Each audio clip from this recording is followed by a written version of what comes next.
Mike Guertin stands up to protect his traplines and his family's way of life from tar sands developers. Fort McMurray in Alberta, Canada, where the French company Total Oil is applying for a license to exploit the tar sands. I'm Tony Hall. Hi Tony, my name is Mike Guertin. Mike Guertin, and you're from Mile 108 on the Athabaska River. Can you explain Born where and you? raised. Yeah, and where is that? What's it like to live It's there? How do you get there? North of Fort McMurray, 108 miles. And you get there by boat or by snowmobile. Yeah. There's no road access in, there's just in the middle of the bush. It's my trap line. Yeah. It's been in my family for over 9 years. I am not Aboriginal. My children are. I do sustainable by doing tourism, guided outfitting, and I believe that by them opening up another mind, it is definitely going to affect me in my area where I take the people. And then I take out some Chinese people, Oriental people, and with all the lighting that they're going to be putting up, we have that problem already, and we're 100 miles away from the community, which we are 50 miles away from the nearest industry right now, and we still have that problem with lighting when it comes to northern lights, and that's what the people come here for. Yeah. And I do inland lake fishing and all that, and by them, well, going on the edge of the Birch Mountain area, they're gonna affect all those waterways that I do fish in. So how do I sustain my way of life for me and my children by doing tourism without joining the industry? That's my question. Yeah. So generally, you have lived at a time before the tar sands, and you've seen the tar sands all through the development. And how do you see the tar sands? How do you see your community, your province, life change around here? I mean, everything changed. I mean, we've evolved just like everybody else. I mean, instead of using a dog team to go on a bush, now I use snowmobiles and like jet boats, outboard motors, so we're dependent on the oil.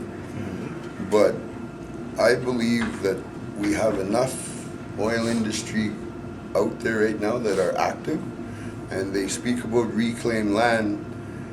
In my lifetime and my father's lifetime, we have not been able to go on this reclaimed land or even set foot on it, and that's been about 70 years, so when are we allowed to go back to what we're doing? I don't understand this reclaimed land. Can you explain that? The reclaimed land is where they dug a mine, and then they put everything back and say that it's okay.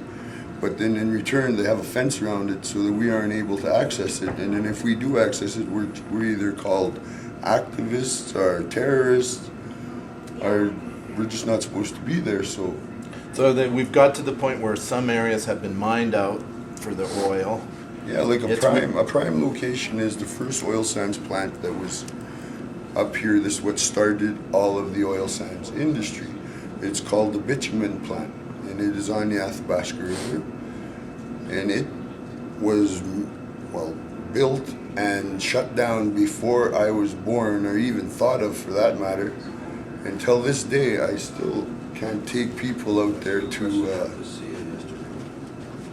I'm unable to take people out there to view it as a historical site. They say no, and I'm not able to hunt or anything on that land. So when they talk about reclaimed land, until I see it and step foot on it, I won't believe it. So how do you see this this particular project? Well, this particular project is really close to my boundaries, and that is why I am at these hearings. I've never been to a hearing before. This is the first one I've attended, and I want to know what direction do they have planned for us, the people who are out there, because they bought out the local bands, our Aboriginal groups and Métis groups. Explain what you mean, bought them out. We give them some money, I guess, or jobs or something. I'm not sure, 100% sure how this came about, but they got benefit now. I don't want to sell. I'm building a business for my children to have, and how are they supposed to accommodate me? Are they gonna have a fur farm where I can take my kids trapping? Or Do you have confidence in this process? Do you think this is a fair process? Do you think it's a decent process? I don't believe that it's fair because, like I said to the panel, is if they've consulted with everybody, but they've totally overlooked us as the local trappers who actually are out upon that land each and every day, living and trying to sustain survival out there with the growing economy and everything. So I don't believe they've been fair to us. Maybe to the other groups, but not to us as of yet.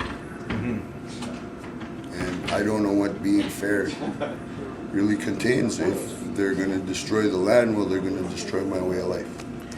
And the idea that, you know, you come in here and you're dealing with one of the biggest oil companies in the world, and they're being heard and you're being heard. Isn't there a sort of inequality there? Like you're not able to hire lawyers, and lobbyists, and buy off politicians. Yeah, no, I don't have money to do that kind of stuff. I just have basically my hands in a little strip of land that I'm trying to save, and the backing of my family. Did you have to spend a lot of money to get yourself down here? I gotta buy gas and stuff. It cost me about $600 just to come and sit here for the day. I mean, I spend a lot of money. I've got probably a couple $100,000 worth of assets that I use in the bush that if they destroy our land will be totally irrelevant. And my clientele, I mean, I've got $50,000 worth of allocations that I bought to keep other outfitters out of hunting that area. So I bought in to hunt, to keep a control on the animal population, and they come in within 3 weeks with their cats and made cut lines all over everything and opened up the whole entire area. So I no longer can say I have a secluded area, and I lose business because of that. So even though it hasn't started, just already, without you having a chance to say anything, it's already happening. going in on your life. Yeah, they're. I hate to say it, but I believe it's an invasion of my privacy and my constitutional right to thrive in Alberta. I mean, we are supposed to be a free country, Canada, but it sure don't seem that way. I heard a man from the energy board, the provincial energy board, saying, you know, Canada is the greatest democracy, but you're losing faith. Well, yeah, I mean, I have no faith in my government because my government is out for, well, whatever the industry pays them. I mean, they pay to dig up the soil and make the ground. They pay taxes too. But their taxes are way greater than my little taxes for my little job. So you see government as getting underneath or subordinate to these big companies. The governments are sort of given their orders by these companies. I mean, you don't see that? Does everybody see it? Come on. Okay. So were your ancestors also fur trappers? Because I know the fur trade in Canada is really Canada's history, eh? My grandfather came over here in 1919 and started trapping on my trapline. Wow. He fought the First World War and came up here and been trapping ever since, raised his family. My dad and my uncles and aunties were all born and raised in a bush. Just because I'm not Aboriginal doesn't mean that I don't know the culture or how to survive out upon the land. But my biggest fear is going home telling my children that everything that I've taught my 15-year-old daughter in the past 15 years is irrelevant. You now have to go to the IGA to buy your meat. So. Or go and get a job there and forget being out in the bush. And you know, another thing that is they talk about doing environmental assessments and whatnot.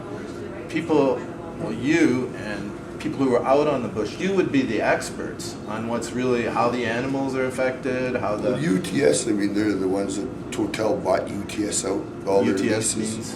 The UTS was the other oil industry before it became Total. Yeah. And they did studies, and even in their own studies, it's proven that they're losing valuable animals like moose, for instance. When they started, they had like